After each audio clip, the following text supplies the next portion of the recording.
Reaction stoichiometry. पहले इसके बारे में हम लोग जानते हैं कि ये है क्या।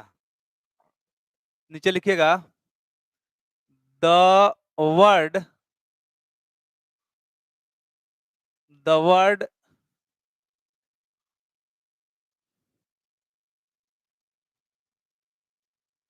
the word stoichiometry has been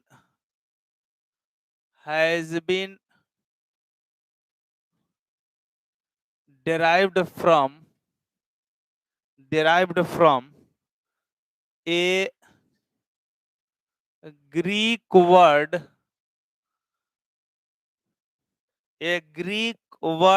station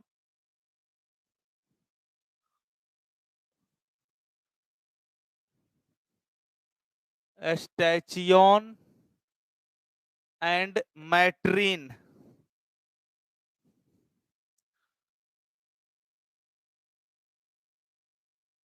Station and matrine.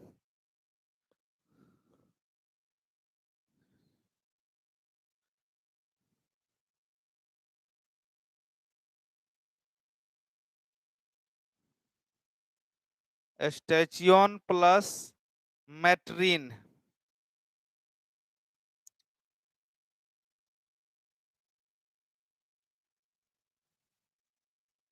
Greek word stoicheion plus metron लिख दिए, which means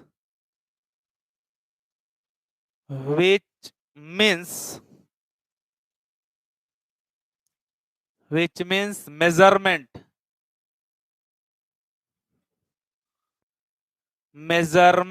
of element.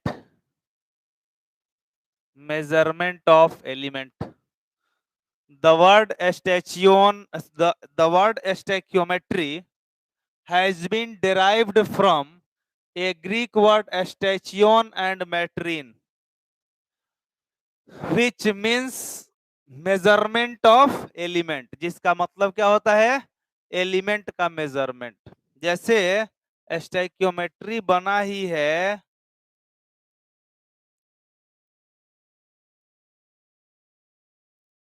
Stoichiometry मतलब स्टैचियन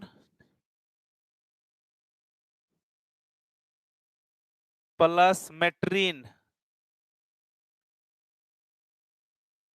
स्टैचियन प्लस मैट्रीन। इसका मतलब होता है, स्टैचियन का मतलब होता है एलिमेंट और मैट्रीन का मतलब होता है टू मेजर।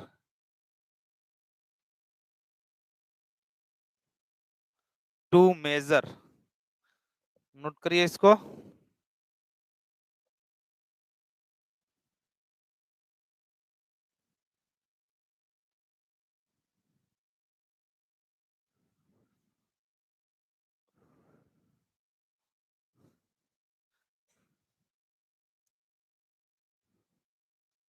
मेजर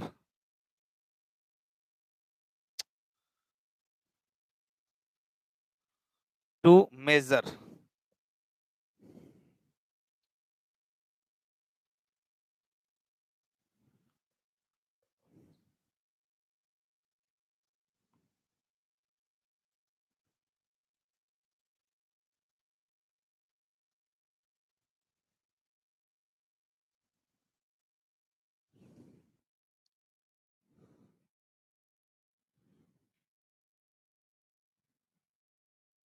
लिख दिए। चलिए, तो ये समझ लिए, बात क्लियर हुआ कि स्टोइकियोमेट्री क्या है। तो स्टोइकियोमेट्री एक ग्रीक का शब्द है, ग्रीक का वर्ड है, जिसका के मतलब क्या होता है। तो स्टोइकियोमेट्री जो है वो ग्रीक के वर्ड से डिराइव हुआ है, और ग्रीक का वर्ड है स्टैचियन एंड मैट्रीन, METERIN, जिसका मतलब होता है मेजरमेंट ऑफ एलिमेंट। स्टोइकियोमेट्री मतलब स्टैचियन प्लस मैट्रीन, मतलब स्टैचियन मतलब एलिमेंट और मैट्रीन मतलब टू मेजर। यानी जिस चैप्टर में हम लोग रिएक्शन के अंदर एलिमेंट्स के मेजरमेंट के बारे में पढ़ा जाए, उसी टॉपिक को हम लोग क्या बोलते हैं, रिएक्शन स्टोइकियोमेट्री बोलते हैं। जैसे मान लीजिए कि H2 प्लस O2 मिलकर के H2O बनाया, तो इस रिएक्शन में हमको ये मेजरमेंट करना होगा कि कितना मोल हाइड्रोजन गैस, कितना मोल ऑक्सीजन गैस मिल करके और कितना मोल वाटर प्रोड्यूस किया है। तो बोलने के लिए तो आप बोल दिए कि H2 और O2 का अगर आप रिएक्शन कराइएगा तो H2O बनेगा, लेकिन आपने ये कहाँ डिसाइड किया कि कितना मोल H2 मिलाना है और कितना मोल O2 मिलाना है। तो अगर हमको 1 मोल H2 और आधा मोल O2 मिल जाए तो हम लोग 1 मोल क्या बना सकते हैं, वाटर बना सकते हैं। इसका सीधा मतलब है कि इसके सामने कुछ नहीं है तो 1 मानते हैं, इसके सामने आ गया 1/2 और इसके सामने कुछ नहीं है तो 1 है। इसी को हम लोग बोलते हैं स्टोइकियोमेट्रिक कोएफिशिएंट। क्या बोलते हैं, स्टोइकियोमेट्रिक कोएफिशिएंट कहा जाता है। यानी जब किसी केमिकल रिएक्शन को आप लिखोगे ना, तो केमिकल रिएक्शन लिखने के बाद उसको बैलेंस किया जाता है, वो अनबैलेंस होता है। तो उस अनबैलेंस केमिकल रिएक्शन को जब आप बैलेंस करोगे, तो बैलेंस करते दौरान जो नंबर आपको रिएक्टेंट या प्रोडक्ट के सामने लिखा हुआ दिखाई देगा, उसी नंबर को हम लोग क्या बोलते हैं, स्टोइकियोमेट्रिक कोएफिशिएंट कहते हैं। ये तुम लोग 10वां क्लास में भी पढ़ा था, बैलेंसिंग ऑफ रिएक्शन, है ना। तो बैलेंसिंग ऑफ रिएक्शन में वहां भी तुम लोग को सर जी बताए होंगे कि जब किसी केमिकल रिएक्शन को तुम बैलेंस करोगे ना, तो जो रिएक्टेंट और जो प्रोडक्ट होगा उसके सामने कुछ नंबर आ जाता है, 1 2 3 4, कुछ नंबर फ्रैक्शन में भी आ सकता है। उसी नंबर को हम लोग क्या बोलते हैं, स्टोइकियोमेट्रिक कोएफिशिएंट कहते हैं। ठीक है, तो हम लोग इसमें आगे देखिए क्या लिखते हैं, तो मिटाए ना इसको, नीचे लिखिए एरो दे करके एक पॉइंट, और चाहे यहीं लिख देते हैं, लिखिएगा। देखिए इन स्टोइकियोमेट्री, लिखिएगा इन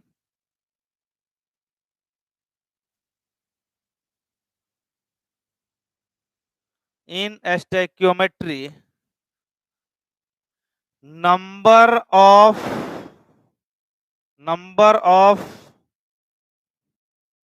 moles of atoms, number of moles of atoms in reactant side is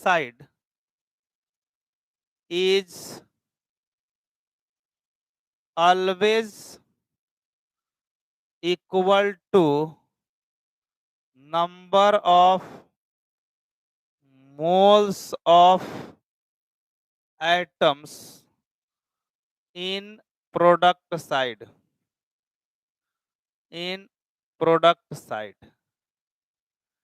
in stoichiometry number of moles of atoms in reactant side is always equal to number of moles of atoms in product side. जैसे एकदम simple example का हम बात करें तो हमने लिखा यहाँ पे कि P4 प्लस O2 रिएक्ट करके बना दिया P4O10 बना दिया, यहाँ पे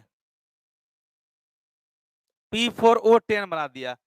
अब यहाँ देखिए समझना, P4 व्हाइट फास्फोरस इसको कहा जाता है, फास्फोरस है।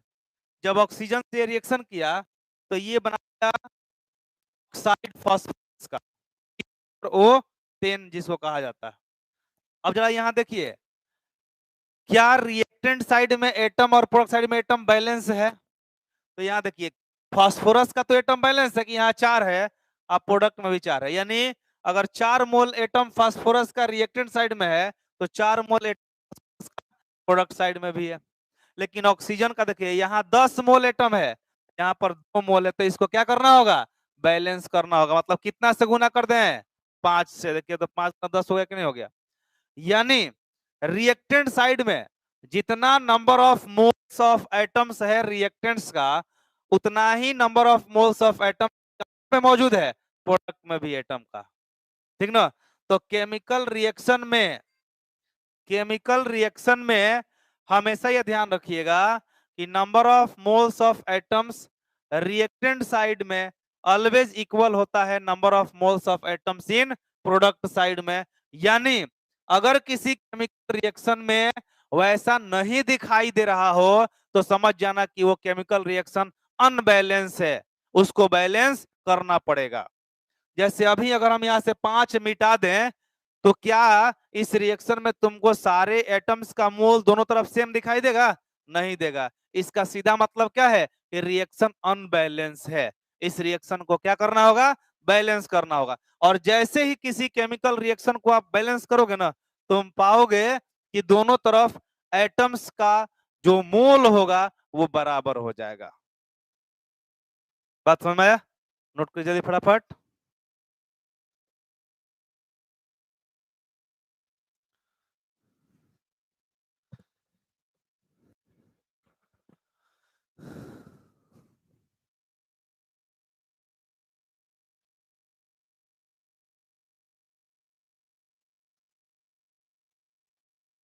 बेटा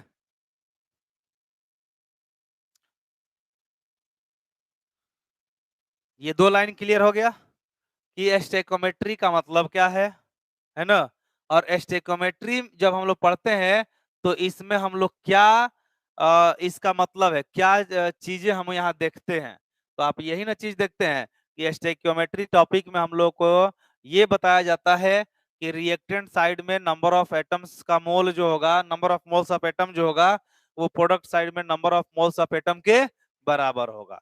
यानी केमिकल रिएक्शन को बैलेंस रखना होगा। यदि केमिकल रिएक्शन को आप बैलेंस नहीं रखेंगे तो बैटरी का एक भी क्वेश्चन आपसे सॉल्व नहीं होगा। बात समझ में आया? तो अब इसमें एक हम पॉइंट लिखते हैं। पॉइंट है, नीचे लिखिएगा।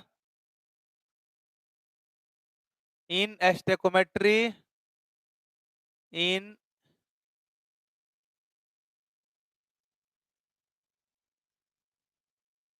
इन स्टेकोमेट्री always always balance chemical reaction in stoichiometry always balance chemical reactions are used are used for are used for solving numericals for solving numericals for solving numericals। हमेशा हमने लिख दिया कि इन स्टेकोमेट्री में हमेशा बैलेंस केमिकल रिएक्शन का यूज किया जाता है। किस काम के लिए? प्रॉब्लम सॉल्व करने के लिए, बात में आया, क्वेश्चन बनाने के लिए। जैसे आप देख सकते हैं हम यहाँ पर एक रिएक्शन लिखे है, ध्यान दीजिएगा। मान लीजिए हमने यहाँ लिखा एक बैलेंस देखा 2A प्लस 3B, ये बन गया 4C प्लस क्या जी 5D, ठीक ना। तो ए बी सी, ये जो आप देख रहे हैं ए और बी, ये है रिएक्टेंट। इसको हम लोग क्या बोलते हैं? रिएक्टेंट बोलते हैं। ये रिएक्टेंट है और ये क्या है? प्रोडक्ट है। ये प्रोडक्ट कहलाएगा। मतलब ये एरो का जो हेड जिधर होता है उसको प्रोडक्ट, और एरो का जो टेल होता है उधर में रिएक्टेंट होता है। अब यहां पर आते हैं, ये जो है यहाँ लिखते हैं 2, 3, 4, 5, ये सब क्या है? स्टैक्योमेट्रिक कोएफिशिएंट है ना। हम यहाँ लिखते हैं 2, 3, 4 and 5 is the stoichiometry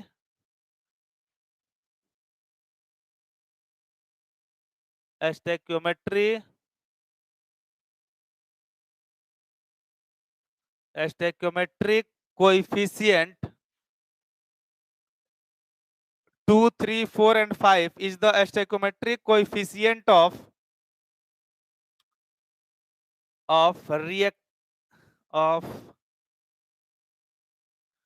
A, B, C and D respectively.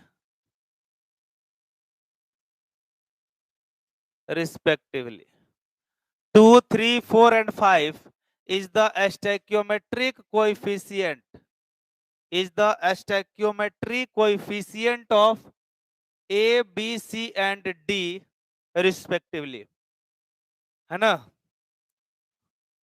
2 is the stoichiometric coefficient of A, 3 is the stoichiometric coefficient of B, 4 is the stoichiometric coefficient of C and 5 is the stoichiometric coefficient of D.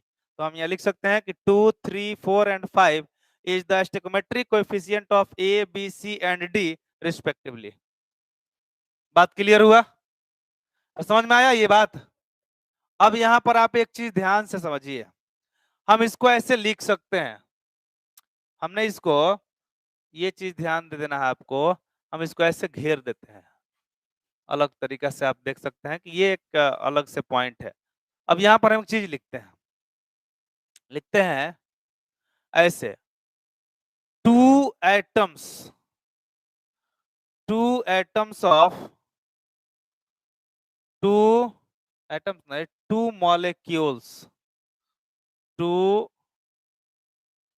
Molecules of, ऐसे भी आप लिख सकते हैं, समझिएगा, 2 molecules of A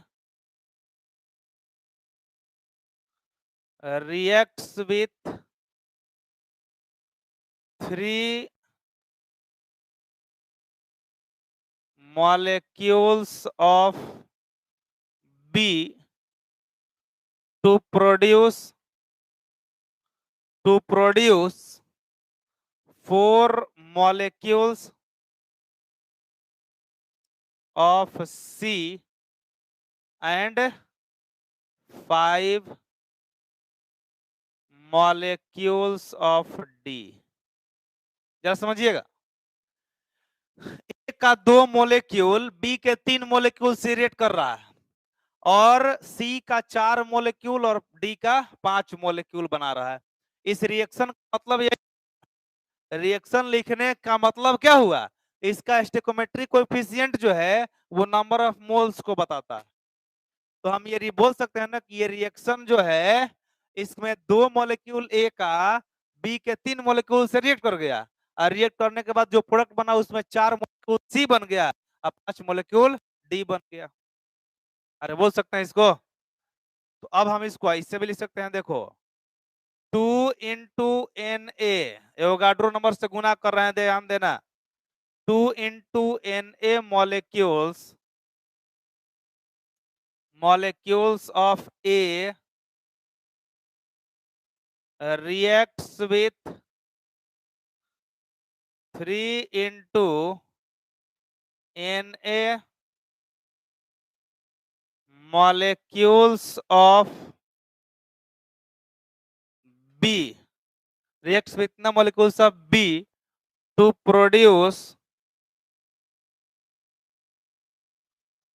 produce 4 into Na molecules of C and 5 into Na molecules of D, ये लिख सकते हैं आप। अब सब में Na से गुना कर दिए, मतलब आप सबका मोल लिख दिए, तब अब सीधा लिख दीजिएगा 2 moles of A reacts with 3 moles of B to produce 4 moles of 4 moles of C and 5 moles of D। यानी हम इस चीज को तीन तरह से लिख सकते हैं, तीन तरह का है एक ही चीज, बस एक बार मॉलिक्यूल्स के टर्म में लिखे, एक बार मोल्स के टर्म में लिखे। आप इसको 2, 3, 4, 5 जो स्टोइकोमेट्रिक कोएफिशिएंट है उसको आप मॉलिक्यूल्स भी बोल सकते हैं, उसको आप मोल्स भी बोल सकते हैं। लेकिन जब बोलिएगा ना तो उस समय आपके दिमाग में ये बात चलना चाहिए कि हम मोल बोल रहे हैं, तब मोल का मतलब होता है उसमें एवोगाड्रो नंबर से क्या होना चाहिए, गुना होना चाहिए। अगर आप मॉलिक्यूल्स बोलते हैं तो केवल आप 2, 3, 4, 5 को ही बोल देंगे तो वो क्या हो जाएगा, ओनली मॉलिक्यूल्स हो जाएगा। नोट करिए।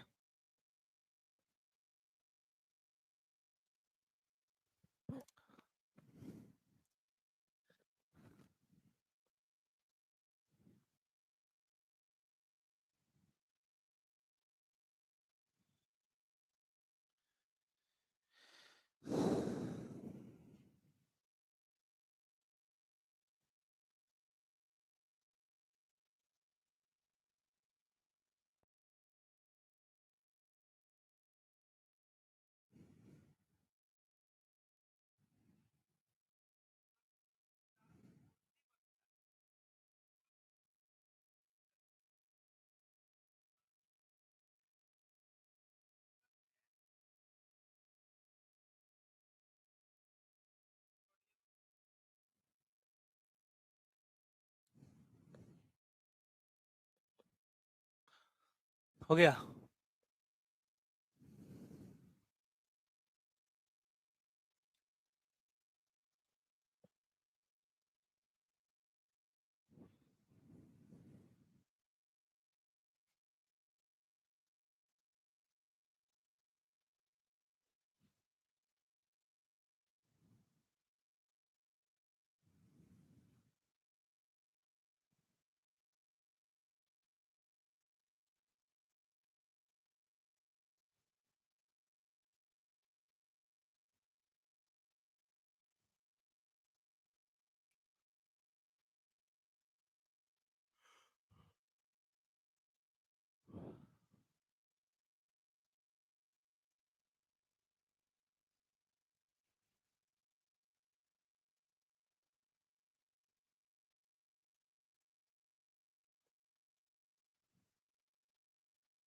लिख लिए।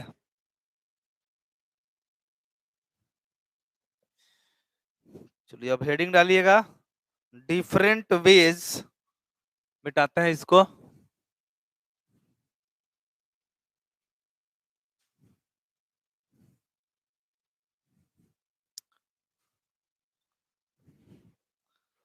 हेडिंग डाल दीजिएगा,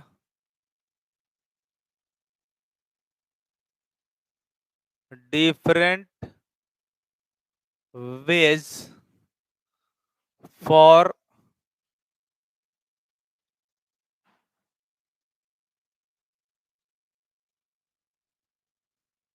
स्टोइकोमेट्रिक कैलकुलेशन।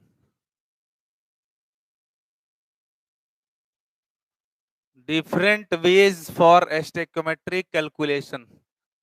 स्टोइकोमेट्रिक कैलकुलेशन करने का अलग अलग रास्ता है, और वो अलग अलग रास्ता क्या है उस चीज को हम लोग यहाँ देखते हैं।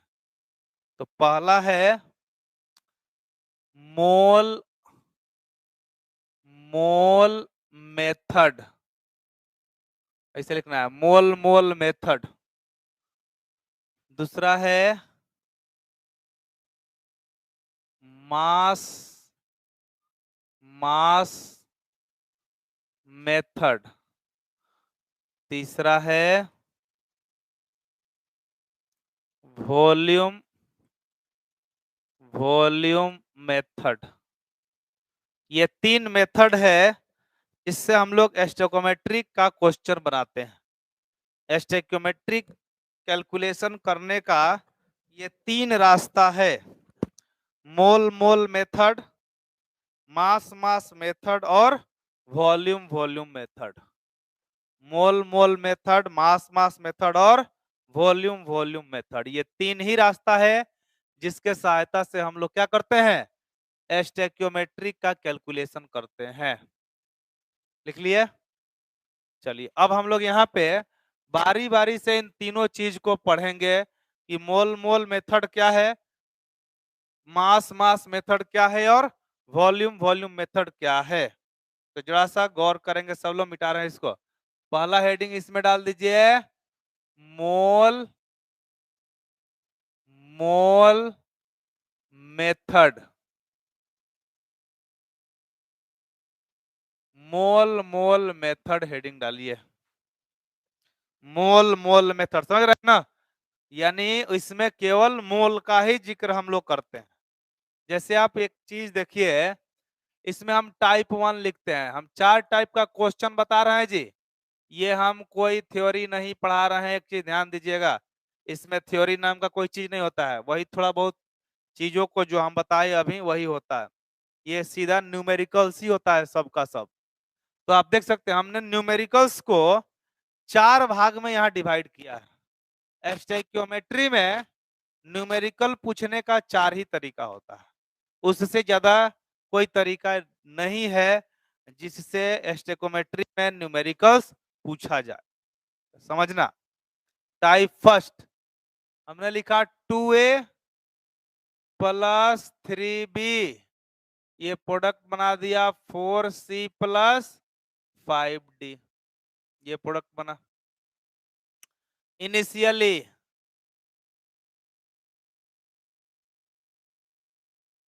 इनिशियली इनिशियली का मतलब समझते हैं, शुरू में। जैसे मान लो कि कोई केमिकल रिएक्शन करवाना है, तो केमिकल रिएक्शन करवाने के लिए शुरू में हम लोग क्या करते हैं, जिसका जिसका जो जो रिएक्टेंट के बीच में रिएक्शन करवाना है उन दोनों रिएक्टेंट को हम लोग क्या करते हैं, पहले इकट्ठा करते हैं। अब वो चेक करते हैं कि रिएक्टेंट 1 और रिएक्टेंट 2 जो हम मिला करके रिएक्शन करवाने वाले हैं उसमें कितना कितना अमाउंट हम रिएक्टेंट 1 और रिएक्टेंट 2 का मिलाएंगे। तो वही एनालिसिस हम लोग क्या, उसी एनालिसिस को हम लोग बोलते हैं स्टोइकियोमेट्रिक स्टोइकियोमेट्रिक कैलकुलेशन किया जाता है। और यही ये इंडिकेट करता है 2 3 4 5 जो लिखा रहता है ना स्टोइकियोमेट्रिक कोएफिशिएंट, वो यही चीज को इंडिकेट करता है कि ए और बी को कितना कितना मोल मिलाएंगे कि ये मिल करके रिएक्शन करेगा और सी और डी बनाएगा। बात समझ? तो उसका एनालिसिस किया जाता है। जैसे मान लो कि अगर तुमको सब्जी बनाना है आलू और गोभी का, और तुम्हारे घर में कुल 6 सदस्य हैं, 6 सदस्य का खाना बनाना है, तो तुम एक फिक्स्ड अनुपात में सब चीज मिलाओगे, मिलाओगे ना, कितना आलू डालें, कितना गोभी डालें। अब रही बात जो मसाला का कंपोजिशन है, उसको भी एक अच्छे तरीका से आपको बनाना होगा। तो जो कंपोजिशन आप तैयार करते हैं कि जीरा मरीच कितना रहेगा, हल्दी कितना होगा, धनिया कितना होगा, है ना, वो जो कंपोजिशन है वो एक टाइप से क्या है, स्टोइकियोमेट्रिक कैलकुलेशन है। कि 6 आदमी के खाना बनाना है, सब्जी बनाना है, तो कितना केजी आलू और कितना केजी गोभी मिलाएं और कैसे उसमें मसाला डालें, कितना कंपोजिशन का मसाला डालें। बात समझ में?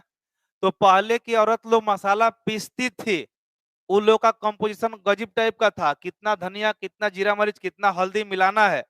आज तो मार्केट में अवेलेबल है पैकेट में। तो आजकल के औरत जो है ना वो एकदम देह चोरीन हो गई काम करने से, खाना बनाने से। मसाला पीसने के लिए कह दीजिए तो लगेगी नौटंकी करे कि ये दर्द कर रहा है, ये दर्द कर रहा है, जाइए ना 5 रुपए के लाइए ना पैकेट एवरेस्ट का डाल देते हैं। लेकिन पहले लोग क्या करता था, पहले एवरेस्ट राकेश मसाला तो था नहीं कि खरीद के ला के डाल दिए। पहले कंपोजिशन तैयार होता था, है ना, एक बर्तन में कंपोजिशन तैयार होता था, सिलवट पे रखा जाता था और लोढ़ से उसको पीसा जाता था, है कि नहीं। अब धीरे धीरे धीरे धीरे कंपनी जो आम आदमी में से ही निकल के एक बड़ा कंपनी तैयार कर लेता है आदमी। राकेश मसाला या एवरेस्ट जो है वो एक आम आदमी ही था, लेकिन वो भाप लिया सारा लोगों को कि अरे औरत जो है अब मसाला पीसना नहीं चाहती है। इस कारण से ऑलरेडी मसाला पीस करके ही मार्केट में अगर बेचा जाए तो खूब बिकेगा। अब वही सब दिमाग लगा करके अब बड़ा-बड़ा बिजनेसमैन बन गया सब। अरबों-अरबों का संपत्ति बना लिया सब। बात समझ में आया? तो समाज में हम लोग जब काम करना बंद करते हैं ना तो वहां से नए-नए चीजों का खोज हो जाता है। यानी एवरेस्ट या राकेश मसाला इतना मार्केट में चल रहा है, उसका एकमात्र कारण है कि आजकल हर घर की औरत जो है वो मसाला पीसना नहीं चाहती है। यही कारण है कि वो फैक्ट्री वाले लोग गंदा-संदा पीस करके या जनता को खिला दे रहे हैं।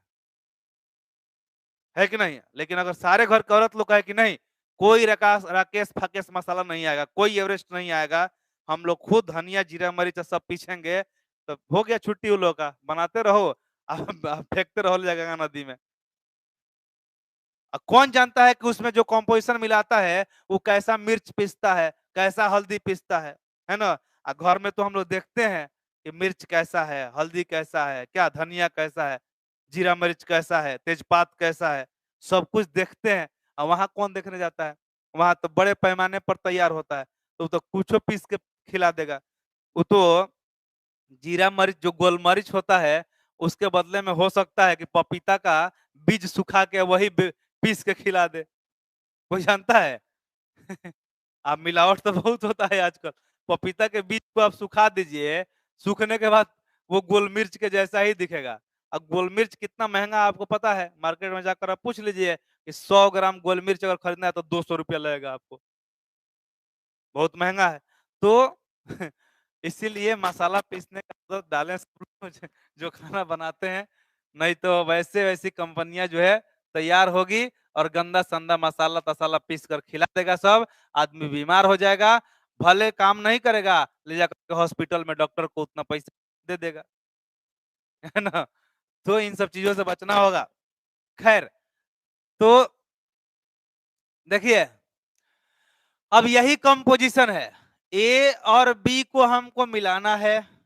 तो हमने क्या किया कि ए का एक्स मोल लिया। कितना मोल ले लिया?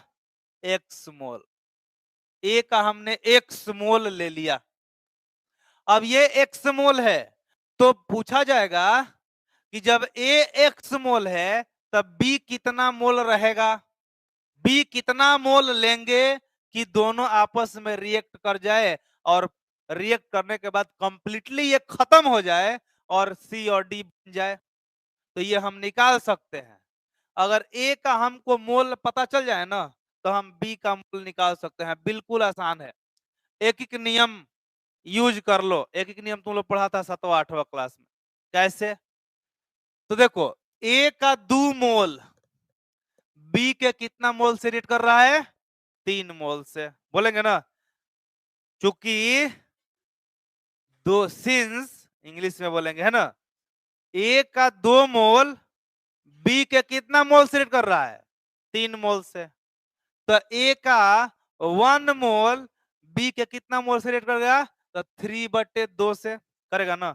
अरे भाई 2 मोल ए जो है 3 मोल बी से रिएक्ट कर रहा है, तो इसका 1 मोल कितना से करेगा? 3/2 से करेगा। तो इसका ए का एक्स मोल कितना से करेगा? तो 3/2 इंटू एक्स से करेगा।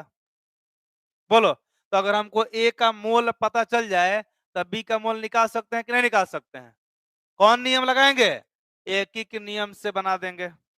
लेकिन हम तुमको इससे भी आसान तरीका बता देते हैं। ये बार बार एक ही नियम लगाने की जरूरत नहीं है, नहीं तो पता चलेगा कि एक लाइन का क्वेश्चन बनाने में एक पन्ना बर्बाद कर लिए, चूंकि या इसलिए करने के चक्कर में, है ना? इसलिए नहीं करेंगे कुछ भी। सीधा हम लोग क्या देखो, हटाओ इसको और सीधा हम लोग एक ट्रिक बताते हैं तुमको। जिस जिस रिएक्टेंट का मोल निकालना हो ना उसके स्टेक्योमेट्रिक कोएफिशिएंट में जिससे निकालना है ना उसके स्टेक्योमेट्रिक कोएफिशिएंट से भाग दे दीजिए। देखो 3/2 आ गया। बी का निकालना है किसके सहायता से? ए के सहायता से।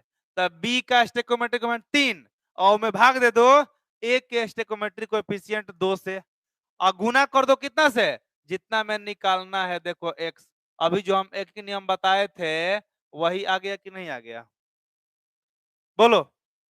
और C और D क्या रहेगा, 0। अभी ये रिएक्ट नहीं किया है, अभी तो हम सामान्य जुगता रहे हैं, रिएक्शन नहीं हुआ है। अब रिएक्शन हो गया, जैसे हमने इन दोनों का इतना इतना मोल लेकर के मिलाया, ये रिएक्शन होना शुरू हुआ और कुछ ही समय के बाद ये रिएक्शन बंद हो गया। इसका सीधा मतलब है कि रिएक्ट कंप्लीट हो गया, खत्म हो गया। तो रिएक्टेंट जब कंप्लीटली खत्म होगा तो इसको लिखेगा फाइनली। क्या लिखेंगे, फाइनली, मतलब अंत समय में। फाइनली ये दोनों का दोनों क्या हो जाएगा, शून्य हो जाएगा, 0 हो जाएगा, यानी ये कंप्लीटली खत्म हो गया। तो सी और डी कितना बन जाएगा, तो देखो इसका स्टेकोमेट्रिक कोएफिशिएंट कितना, जिससे निकालना है तो इसका कितना में निकालना है, देखो तो कितना मोल आ गया, 2x मोल आया। बोलो तो कितना आसान तरीका बता रहे हैं, कितना आसान तरीका है ये। अब इसका निकालना है, बोल जल्दी। 5/2 इंटू एक्स, देखो तो ये इतना मोल हो जाएगा कि नहीं हो जाएगा, है ना। तो इसी को हम लोग बोलते हैं स्टेक्योमेट्रिक कोएफिशिएंट के सहायता से। अगर मान लो कि ये रिएक्शन बैलेंस नहीं रहता, अगर ये स्टेक्योमेट्रिक कोएफिशिएंट दिया हुआ नहीं रहता, तो क्या हम क्वेश्चन को आसानी से सॉल्व कर पाते, नहीं का, गलत, हमेशा गलत होता, बनवे नहीं करता। सच में इसको नोट करो। और एक क्वेश्चन तुम्हारे सामने हम यहाँ लिख रहे हैं, देखो लिखते हैं 4 moles of calcium oxide reacts with HCl to produce CaCl2 and water. CaCl2 and water. Calculate number of moles of CaCl, number of moles of HCl, CaCl2 and water. बनाइए तो इसको। सबसे पहला काम कि क्वेश्चन पढ़िए और क्वेश्चन पढ़ के रिएक्शन को जनरेट करिए। रिएक्शन लिखना सबसे बड़ा काम है। रिएक्शन अगर लिख लिए उसके बाद बैलेंस कर लीजिए, अब बैलेंस करने के बाद यही नियम लगा करके क्वेश्चन का आंसर बना दीजिए, तो आपको क्वेश्चन में ही इक्वेशन दिया हुआ है, रिएक्शन दिया हुआ है, आप देख सकते हैं। कैल्शियम ऑक्साइड रिएक्ट कर रहा है किसके साथ, HCl के साथ। तो आप लिख नहीं लेंगे कि CaO plus HCl, calcium oxide reacts with HCl, तो ये क्या बन गया, CaCl2 प्लस क्या, वाटर। बैलेंस कर लीजिए, देख लीजिए बैलेंस हो गया। यहां पर 2 कर दिए, बैलेंस हो गया। अब यहां पर लीजिएगा इनिशियली देख लीजिए, इसका 4 मोल दिया है क्वेश्चन में कैल्शियम ऑक्साइड का, तो बताओ HCl कितना होगा, अरे बोलो 2/1 होगा ना, 2/1 इंटू 4, तो कितना मोल हो गया, 8 मोल हो गया, 8 मोल हुआ और ये 0 0 है। अब फाइनली ये दोनों क्या हो जाएगा, 0, और ये कितना बन गया, तो इसका देखिए, इसका स्टोइकियोमेट्रिक कोएफिशिएंट 1 है ना, तो 1/1 इंटू 4, मतलब सीधा क्या लिख दें, 4 मोल। ये भी देखिए 1/1 इंटू 4, मतलब ये भी कितना आ गया, 4 मोल, यानी ये बन गया 4 मोल। नोट करिए, ये तरीका होता है क्वेश्चन पूछे जाने का, ये पहला और सबसे सिंपल तरीका हमने आपको बताया। पहला और सबसे सिंपल तरीका,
हो गया। अब टाइप सेकंड, यहाँ पे आते हैं टाइप सेकंड, मोल मोल मेथड का टाइप सेकंड पर आते हैं। ये तो एक टाइप था, सिंपल टाइप था एक। दूसरा टाइप क्या हो सकता है कि प्रोडक्ट दे देगा और रिएक्टेंट पूछेगा। तो ये जो है ना क्वेश्चन बनाने के लिए है, इतना चीज ध्यान रखना, क्वेश्चन बनाने के लिए है, क्वेश्चन आपसे पूछा जा सकता है ना। प्रैक्टिकली क्या है वो तो बाद की बात है, हम लोग को तो न्यूमेरिकल से मतलब है। और न्यूमेरिकल ऐसा भी पूछा जाएगा आपसे कि उसमें प्रोडक्ट का मोल देगा और रिएक्टेंट का मोल पूछेगा, है ना, उल्टा। कोई दिक्कत नहीं है, कर लेंगे हम लोग। उल्टा पूछे चाहे सीधा पूछे, तरीका एक हके है जो हम अभी बताए हैं, ठीक ना। बस चेंजिंग यहाँ पर तुमको कुछ करना होगा। देख सकते हैं आप लोग, तरीका एकमात्र है वही, देख लीजिए। यहाँ अब हमको लिखना होगा फाइनली, क्या लिखना होगा, उल्टा लिखना होगा। जैसे पहले हम क्या लिखे थे उसमें, इनिशियली, लेकिन यहाँ क्या लिखेंगे, फाइनली। क्यों फाइनली लिखेंगे, क्योंकि यहाँ पर रिएक्टेंट नहीं दे रहा है, क्या दे रहा है, प्रोडक्ट दे रहा है। तो प्रोडक्ट मान लीजिए ये वाई मोल दे दिया, ये वाई मोल दे दिया, फाइनली वाई मोल दिया हुआ है।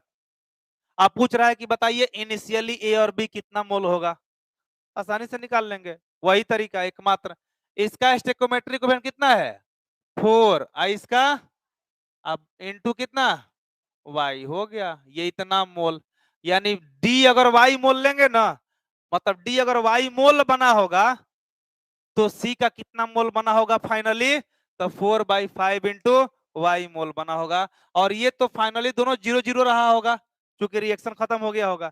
तो अब निकालेंगे इनिशियली, इनिशियली मतलब हमारे कहने का है कि इतना इतना मोल सी और डी बनाने के लिए कितना कितना मोल हमको ए और बी लेना होगा। तो अब निकाल लो, कोई दिक्कत नहीं है। ये कितना हो जाएगा, तो ये हो गया 2/5 इंटू वाई मोल, कुछ नहीं होता है, यही कैलकुलेशन होता है। ये हो जाएगा 3/5 इंटू वाई मोल, है ना।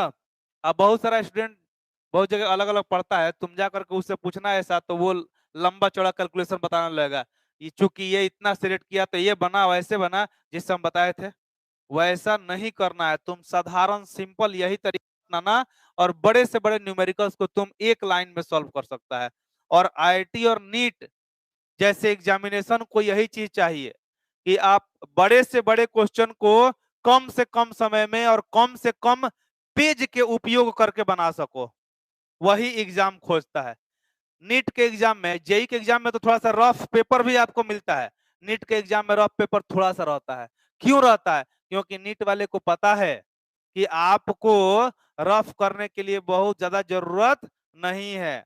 आप नीट तैयारी कर रहे हैं, इसका मतलब आपके पास इतना नॉलेज है कि आप कम से कम कलम कॉपी का उपयोग करके क्वेश्चन को सॉल्व करें।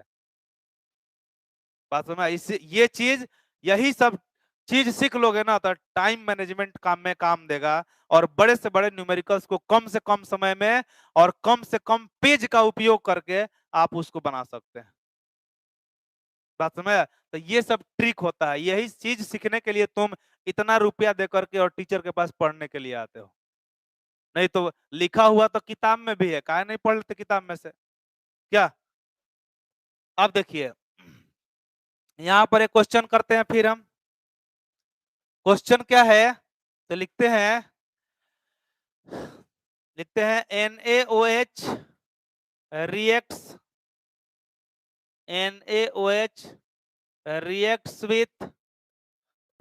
with H2SO4 to produce 2.5 moles of Na2SO4। ठीक है, कैलकुलेट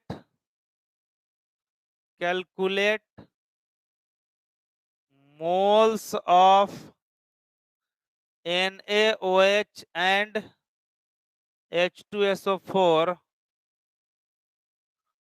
इनिशियली। बनाओ तो इसको। सबसे पहला काम क्या करोगे? इक्वेशन जनरेट करोगे। इक्वेशन जनरेट कहां से होगा? क्वेश्चन से। क्वेश्चन में ही इंडिकेट किया हुआ रहता है कि रिएक्शन क्या होगा, कौन कौन सा रिएक्टेंट है, और रिएक्ट करने के बाद क्या प्रोडक्ट बनेगा, ये क्वेश्चन में तुमको यहां दिख रहा है। और मैक्सिमम क्वेश्चन में आपको ऐसा ही दिखता है नीट लेवल पे। लेकिन जेई एडवांस लेवल पे कभी कभी क्या होता है कि रिएक्टेंट देगा, आप प्रोडक्ट देवे नहीं करेगा, तो प्रोडक्ट आपको बनाना पड़ेगा। ठीक ना? तो ऐसे भी समस्याएं आ सकती है आपके सामने। तो यहाँ पर सीधा हम लोग लिखेंगे रिएक्शन NaOH प्लस H2SO4, इसका 2 मोल लिए हमने, ये बन गया Na2SO4 प्लस क्या? वाटर। ये बन गया, देख लीजिए। अब यहां लीजिएगा फाइनली फाइनली 2.5 मोल्स ये दिया हुआ है, 2.5 मोल्स। तो ये कितना बन जाएगा? वाटर 2/1 गुना 2.5, 2.5 गुना ये 5 मोल, और ये दोनों तो 0 0 रहा होगा। अब इनिशियली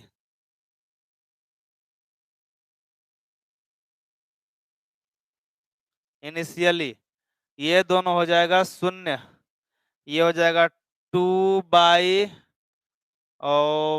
× 2.5, मतलब 5 दूना 10, 2 दूनी का 2.5 दूना 5 हो जाएगा, ये 5 मोल। ये हो जाएगा 1/1 × 2.5, तो ये तो 2.5 मोल ही रह जाएगा। हो गया। बिल्कुल आसान तरीका से हमने आपको बताने का प्रयास किया कि रिएक्टेंट देगा तो प्रोडक्ट की तरफ जा सकते हैं, आप प्रोडक्ट देगा तो रिएक्टेंट निकाल सकते हैं। यानी हम दोनों काम कर सकते हैं, रिएक्टेंट से प्रोडक्ट और प्रोडक्ट से रिएक्टेंट का मोल बताया जा सकता है। यही एकमात्र तरीका है।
हो गया।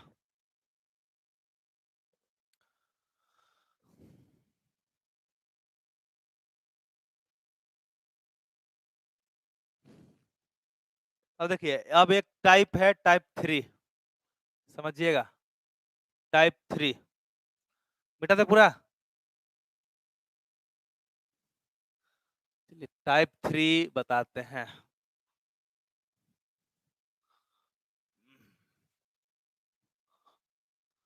मुझे सोचिए कि क्वेश्चंस ऐसा भी आ सकता है। टाइप 3 क्वेश्चंस क्या आ सकता है, कैसे क्वेश्चंस एग्जाम वाले पूछ सकते हैं। जैसे 2a प्लस 3b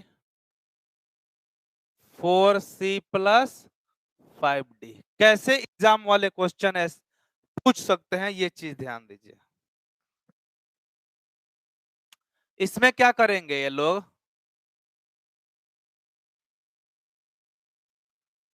इनिशियली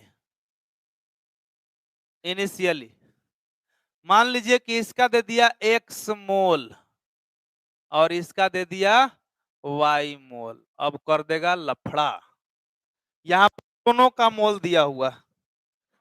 अब बोल देगा कि B जो है उसका मात्र 80% रिएक्शन में जा रहा है। समझ रहे हो हम क्या बोल रहे हैं। जैसे A का दे दिया 10 मोल मान लो, और इसका दे दिया मान लो 10 मोल, दोनों का 10-10 मोल दे दिया। लेकिन बोल दिया क्या कि B जो है भले ही इसके पास 10 मोल है, लेकिन ये सारा रिएक्शन में नहीं जाएगा, मात्र 10 का 90% ही रिएक्शन में जाएगा। यानी उसके पास है 10 मोल, लेकिन रिएक्शन में कितना जा रहा है, 90%, मतलब 9 मोल जा रहा है। तो उसके पास 1 मोल बच जाएगा कि नहीं बच जाएगा, ऐसा भी क्वेश्चन आएगा।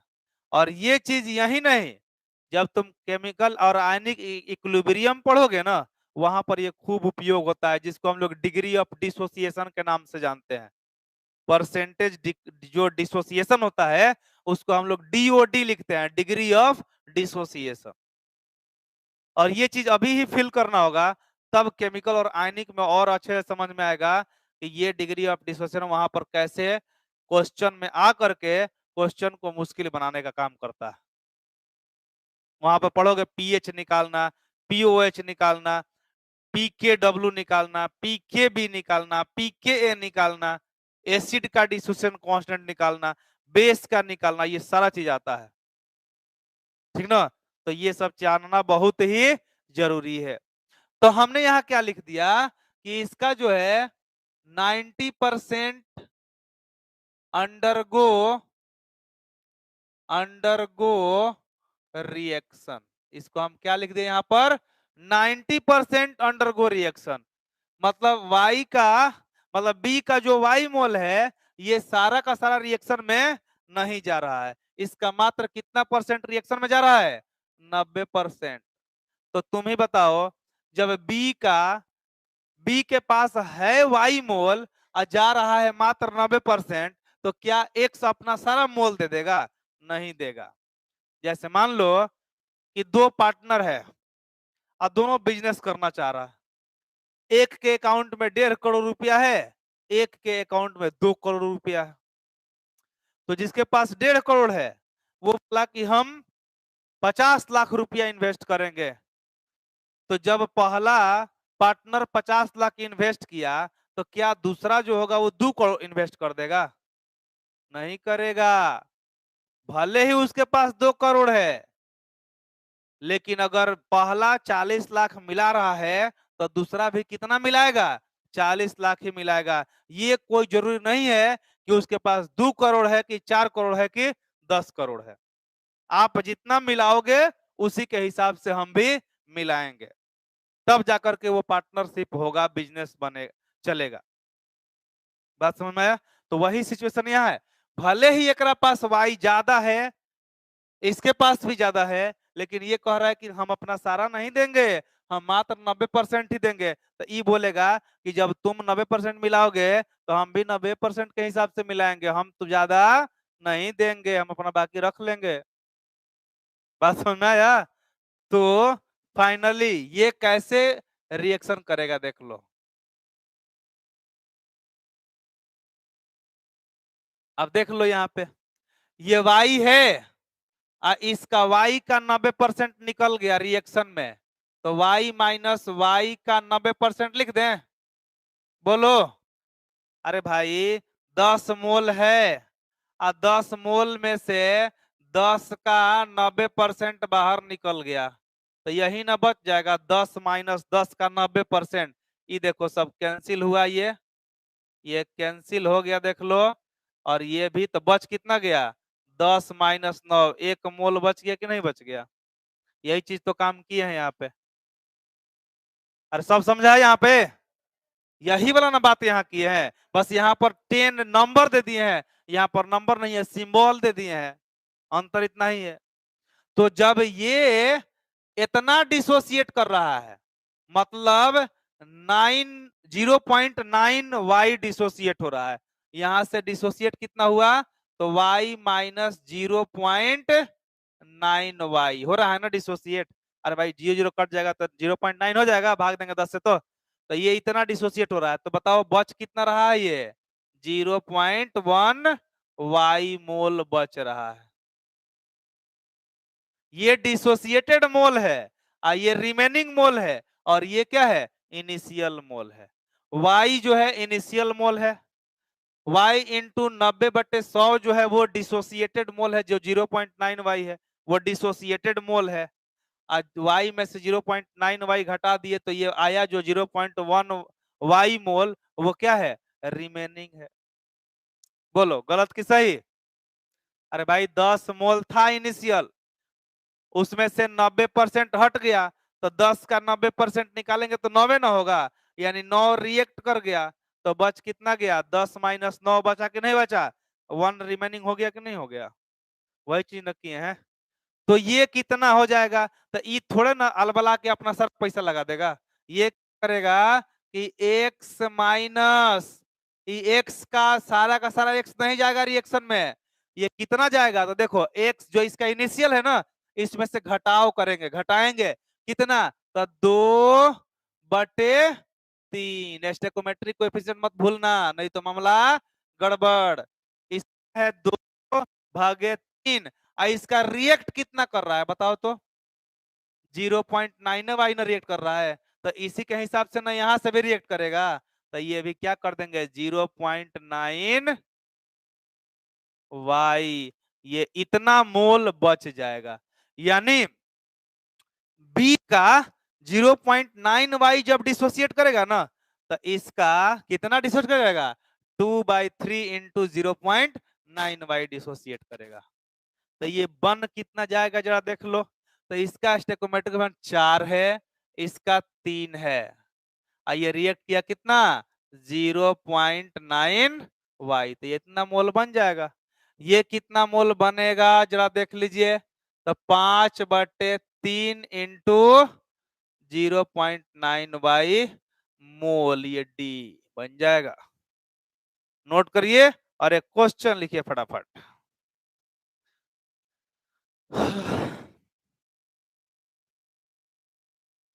लिखते हैं 6 moles of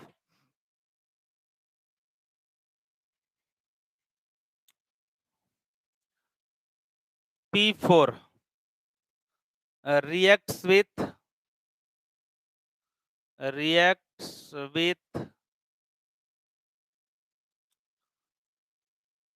30 moles reacts with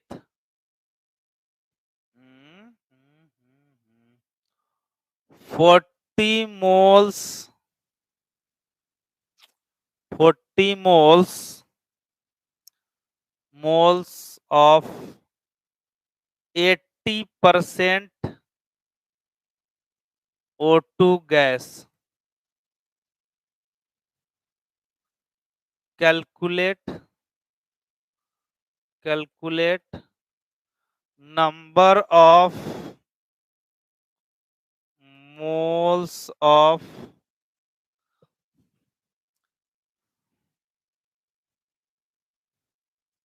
इसको ऐसे लिखना, ऐसे ऐसे 6 moles 90% of P4 reacts with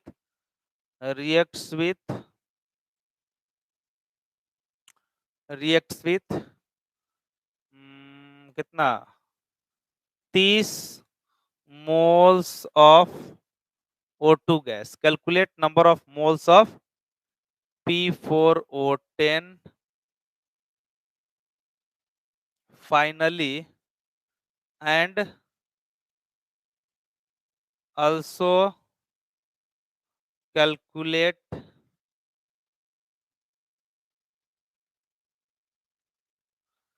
remaining moles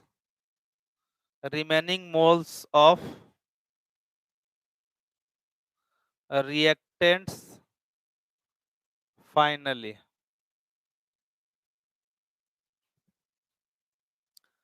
note करिए और थोड़ा सा कोशिश करिए, बनाइए इसको।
बोलिए, हो गया?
ले मिटाए इसको ऊपर, ये वाला मिटाए सब। ये बात क्लियर हुआ ना?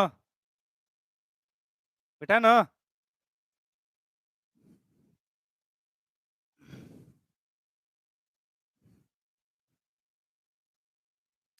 अब देखिए इसका सॉल्यूशन देखिए। सबसे पहला काम रिएक्शन लिखना, तो रिएक्शन लिख दिया P4 प्लस O2, अब बैलेंस भी कर दिया P4O10, देख लीजिए यही रिएक्शन है इसका। अब यहां पर क्या किया,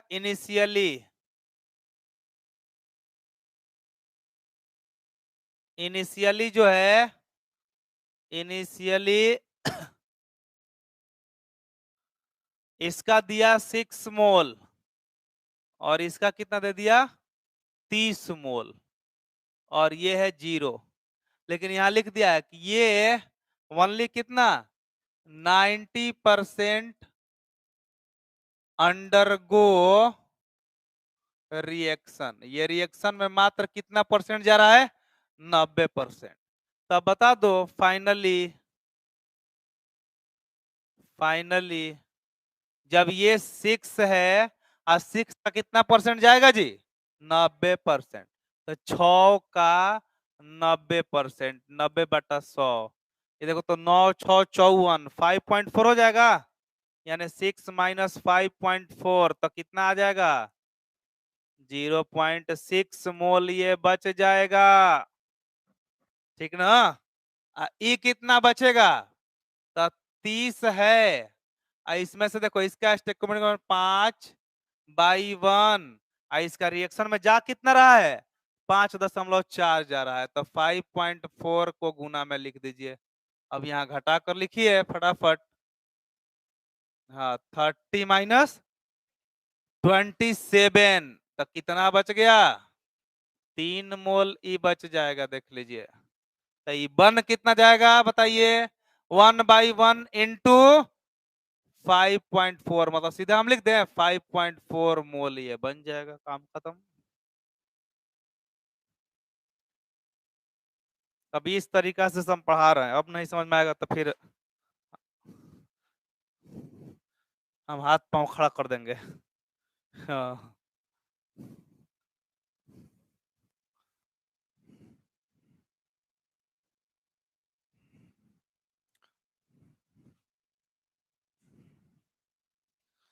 हाँ, अगर मान लो कि इतना समझाने पर नहीं समझ में आएगा तो फिर हमको पढ़ाने से कोई फायदा थोड़ी रह जाएगा। उसके बाद तब तुम दूसरे द्वार, हम दूसरे द्वार।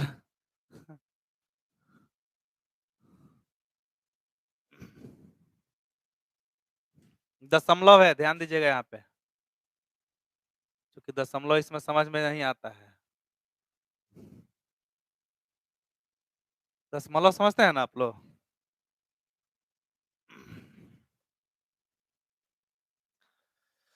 हो गया। अब आते हैं लास्ट केस 4। केस 4 तो कितना बढ़िया बढ़िया तुम लोगों को एक टाइप बता रहे हैं। इस टाइप में कितना शानदार सवाल पूछा जा सकता है। ए भी दिया है, बी भी दिया है, मतलब दो दोस्त, एक के पास 2 करोड़, एक के पास 1.5 करोड़। लेकिन जो 1.5 करोड़ जिसके पास है वो 1.5 करोड़ का 1.5 करोड़ बिजनेस में इन्वॉल्व नहीं कर रहा है। वो कह रहा है कि मेरे पास 1.5 करोड़ तो है, लेकिन हम 1.5 करोड़ का मात्र 90% ही रिएक्शन में हम भेज सकते हैं, यानी बिजनेस में लगा सकते हैं। 10% हम रखेंगे ताकि हमारा घर परिवार अच्छे से चलते रहे, है ना?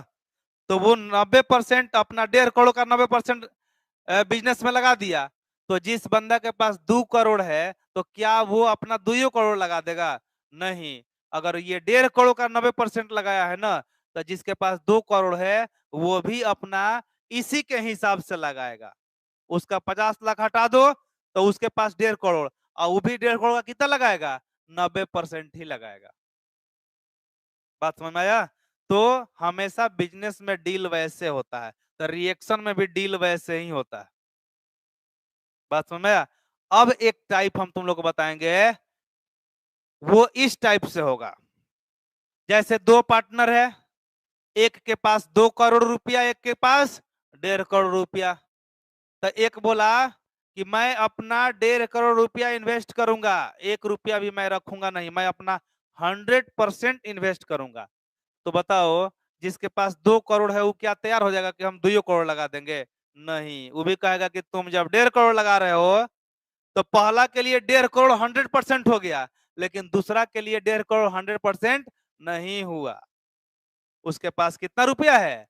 2 करोड़ है ना, तो वो अपना 2 करोड़ रुपया इन्वेस्ट नहीं करेगा, वो अपना 50 लाख हटाएगा। अब बोलेगा कि जब तुम 1.5 करोड़ मिला रहे हो तो मैं भी 1.5 करोड़ ही मिलाऊंगा। तो इसमें एक्सेस अमाउंट किसके पास है? जो दूसरा वाला बिजनेसमैन है उसके पास। अब पहला वाले के पास लिमिटिंग अमाउंट है, यानी 1.5 करोड़ था और 1.5 करोड़ बिजनेस में घुस गया, उसके पास बच गया क्या? 0। और जिसके पास 2 करोड़ था वो 1.5 करोड़ बिजनेस में लगा दिया, तो बचा कितना? 50 लाख बचा। तो जिसके पास बचा वो एक्सेस रिएजेंट और जिसके पास खत्म हो गया, जीरो हो गया, वो लिमिटिंग रिएजेंट कहलाता है। यही धंधा रिएक्शन में भी चलेगा, ठीक ना। जरा देख लो कैसे रिएक्शन में चलेगा, यहां देखना। हमने फिर टाइप 4 ध्यान से एक क्वेश्चन बता रहे हैं, बहुत मजेदार। 2a plus 3b 4c plus 5d। फिर यही बात आ गया,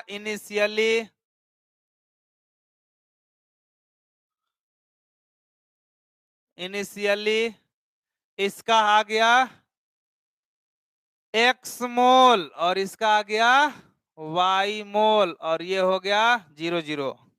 अब देखा जा रहा है कि x बड़ा है y से, क्या मतलब, एक के पास 2 करोड़ तो एक के पास 1.5 करोड़, मतलब x बड़ा है y से, इसका मतलब कि y के पास कम मोल है रिएक्टेंट का, मतलब B का कम मोल है, और A के पास उसका मोल जो है वो ज्यादा है। तो क्या ये अपना ज्यादा मोल है तो ये सभी का सभी दे देगा? नहीं देगा। जिसके पास कम है वो लिमिटिंग, और जिसके पास ज्यादा है वो एक्सेस, ठीक ना। तो इसमें मान लिए हम कि बी जो है वो कैसा रिएजेंट है, लिमिटिंग रिएजेंट है, तो ए क्या हो गया, एक्सेस रिएजेंट हो गया। अब फाइनली ध्यान देना, जो लिमिटिंग है वो क्या हो गया, 0। जिसके पास 1.5 करोड़ था वो 1.5 करोड़ घुसा दिया बिजनेस में, तो कितना रुपया बच गया उसके पास, 0 रुपया। लेकिन जिसके पास 2 करोड़ था उसके पास अभी भी कितना बचा हुआ है, 50 लाख। तो ये 2 करोड़ वाला है और ये 1.5 करोड़ वाला है, तो ये हो गया लिमिटिंग रिएजेंट LR, ये हो गया एक्सेस रिएजेंट ER। ये बचेगा कितना, तो x माइनस इसका स्टेकोमेट्रिक कोएफिशिएंट 2 है, इसका कितना है 3 इंटू वाई। हमेशा स्टेक्योमेट्रिक कोएफिशिएंट को मत छोड़ना, नहीं तो सारा मामला गड़बड़ हो जाएगा। ये बनेगा कितना, तो 4/3 इंटू वाई, यानी प्रोडक्ट बनने का जो रेट होगा ना वो लिमिटिंग रिएजेंट पर डिपेंड करेगा, ठीक है। और ये हो जाएगा 5/3 इंटू वाई मोल।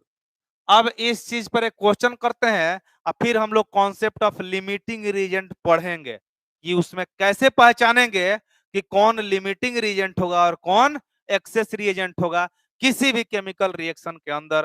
अगर 2 रिएक्टेंट 3 रिएक्टेंट 4 रिएक्टेंट दिया हुआ है तो कैसे पहचानेंगे कौन लिमिटिंग है और कौन एक्सेस होगा।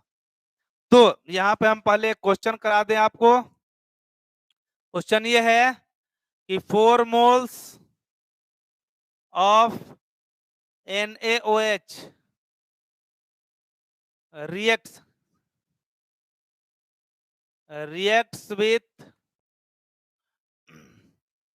3 moles of HCl to produce NaCl and water.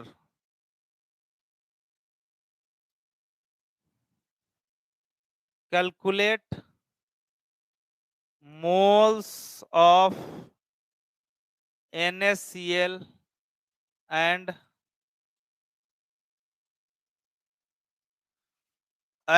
remaining reactant initial finally।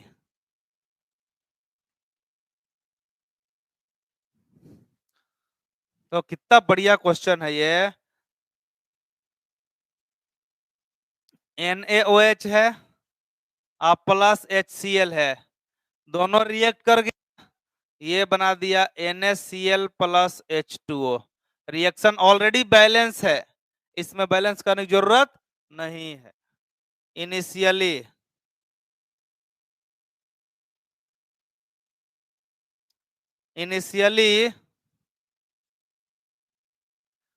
ये दिया है 4 मोल और ये दिया है 3 मोल। अब बताइए तो इन दोनों में लिमिटिंग कौन हो जाएगा, HCl, क्योंकि इसमें 3 ही मोल है। तो जो लिमिटिंग है ना उसको आप लीजिएगा एल आर, और जो ज्यादा है उसको आप लिख दीजिए ई आर, एक्सेस रिएजेंट। तो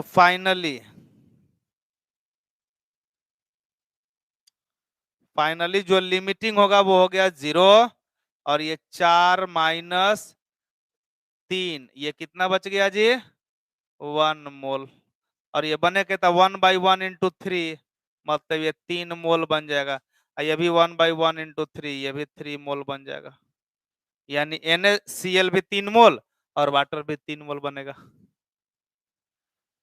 जल्दी नोट करिए फटाफट।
बोलिए, लिख लिए?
हो गया?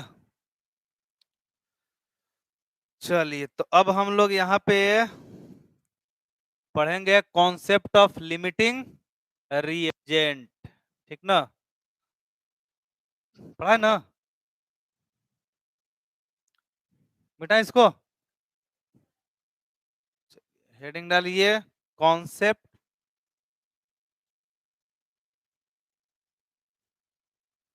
Concept of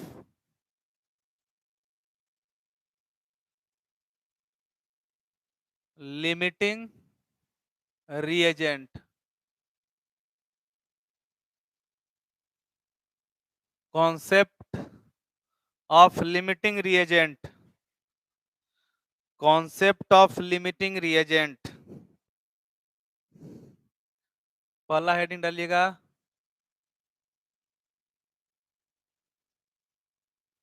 limiting reagent. Limiting reagent लिखिएगा, the reactant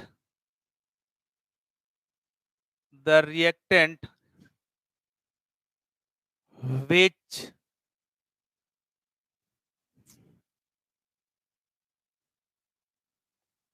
the reactant which is in limited amount. The reactant which is in limited amount is called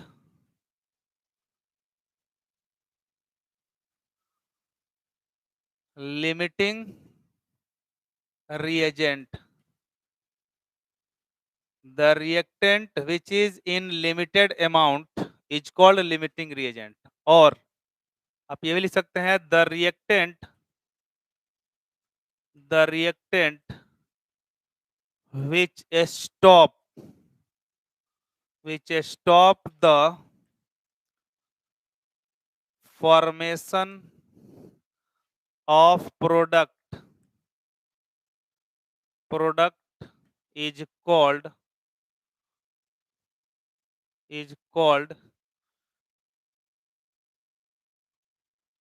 limiting reagent. The reactant, दो बात यहां लिख दिया, the reactant which is in less amount या which is in limited amount is called limiting reagent, या the reactant which stop the formation of product is called limiting reagent. दूसरा है excess reagent.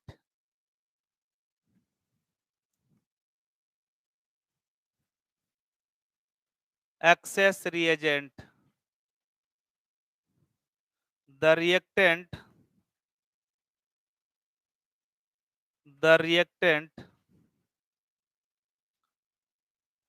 which is in excess amount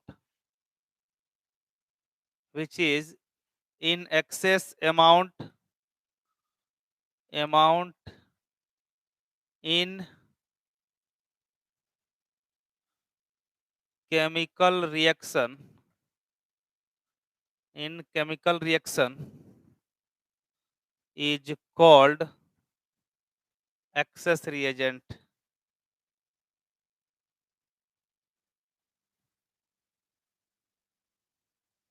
The reactant which is in excess amount in chemical reaction is called excess reagent. वैसा reactant जो chemical reaction में excess amount में हो उसको हम लोग क्या बोलेंगे? एक्सेस रिएजेंट बोलेंगे.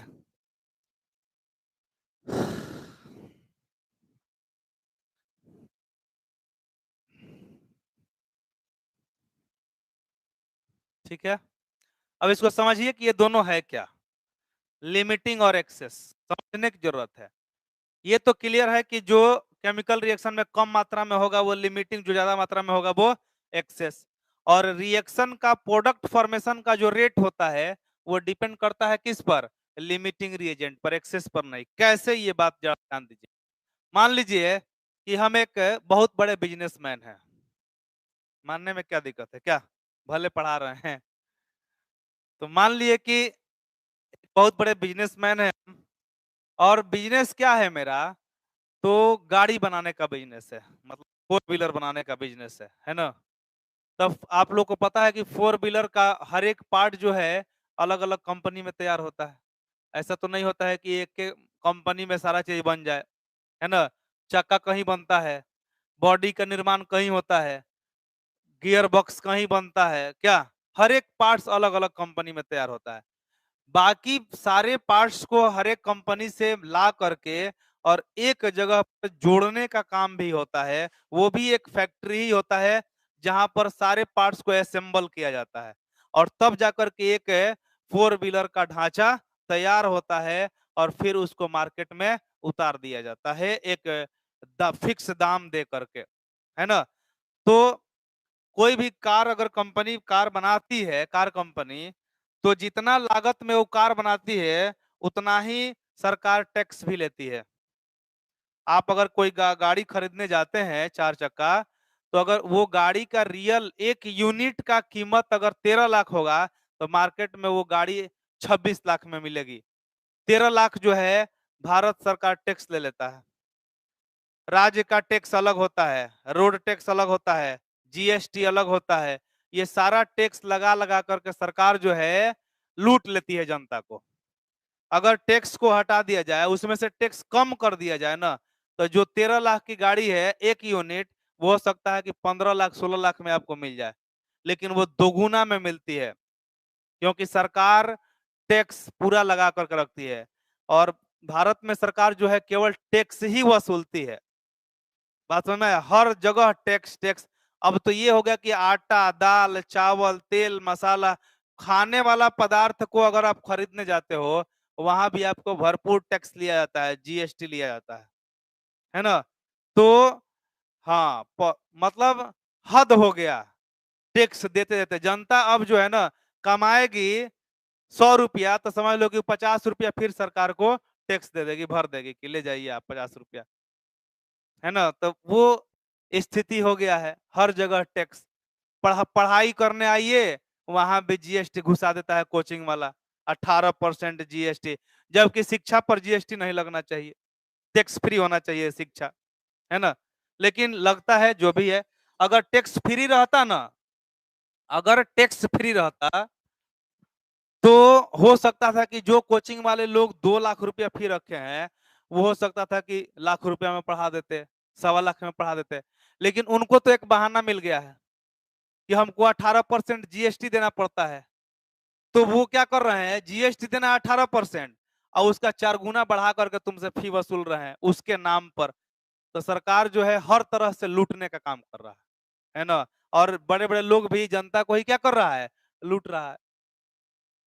बस में आम आदमी जो है ना पीस रहा है, और बाकी जो है वो तो राज करने वाला राज कर ही रहा है ना?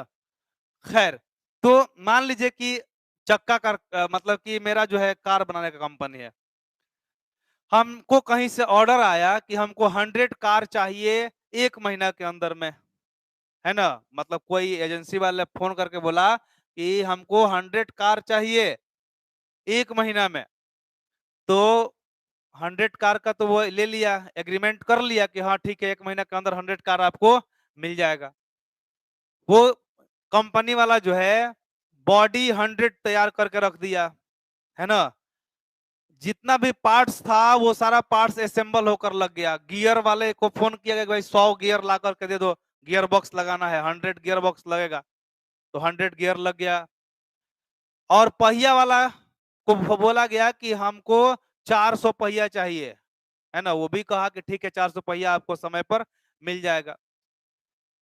जब समय नजदीक आया तो गाड़ी का बॉडी भी 100 रेडी है, गियर वगैरह भी 100 कंपनी वाला भेज दिया, लग गया, सब कुछ तैयार है, लेकिन चक्का 200 मिला। कितना मिला? 200। तो चक्का 200 मिला तो गाड़ी कितना तैयार होगा? 50 गो। 50 गो ना तैयार होगा। ऑर्डर लिए 100 का, सब कुछ हमारे तरफ से 100% रहा, 100 बॉडी वगैरह सब कुछ पेंट करके रखा गया, सब कसा गया। गियर भी वाला कंपनी भी अपना वादा पूरा किया, 100 गियर समय से बना कर दे दिया, गाड़ी में लग गया। पहिया वाला धोखा कर दिया, देना था 400 और दिया कितना? 200। तो गाड़ी कुल कितना बना? 50। तो लिमिटिंग रिएजेंट इस पूरे प्रोसेस में कौन हुआ? कौन हुआ? चक्का। पहिया वाला कंपनी जो है वो क्या हो गया? लिमिटिंग रिएजेंट हो गया। उसी के कारण से गाड़ी जो बना उसका मतलब कि गाड़ी बनाने का रेट कम हो गया, घट गया। बनाना था 100 गाड़ी, बना कितना? 50 गाड़ी। यानी गाड़ी बनने का रेट किस पर डिपेंड किया? एक्सेस पर कि लिमिटिंग पर? लिमिटिंग पर डिपेंड किया, यानी पहिया पर डिपेंड किया गाड़ी बनने का रेट। अगर पहिया 400 मिल गया रहता तो गाड़ी भी 100 बनकर तैयार हो गया रहता, लेकिन गाड़ी के बनने का रेट लिमिटिंग रीजेंट पहिया पर डिपेंड किया, पहिया कम मिला तो गाड़ी भी कम बना। बात समझ में आया? तो रिएक्शन में लिमिटिंग रिएजेंट पर प्रोडक्ट फॉर्मेशन का रेट डिपेंड करता है। अगर लिमिटिंग रिएजेंट और एक्सेस रिएजेंट तुमको पता चल जाए तो तुम आसानी से प्रोडक्ट बता सकते हो कि कितना बनेगा। बात समझ में आया? तो हम इतना ही रहने देते हैं, अगले क्लास में हम लोग पढ़ेंगे कि लिमिटिंग रिएजेंट को कैसे पहचानेंगे कि कौन लिमिटिंग है और कौन एक्सेस होता है। आज के लिए इतना ही, फिर अगले क्लास में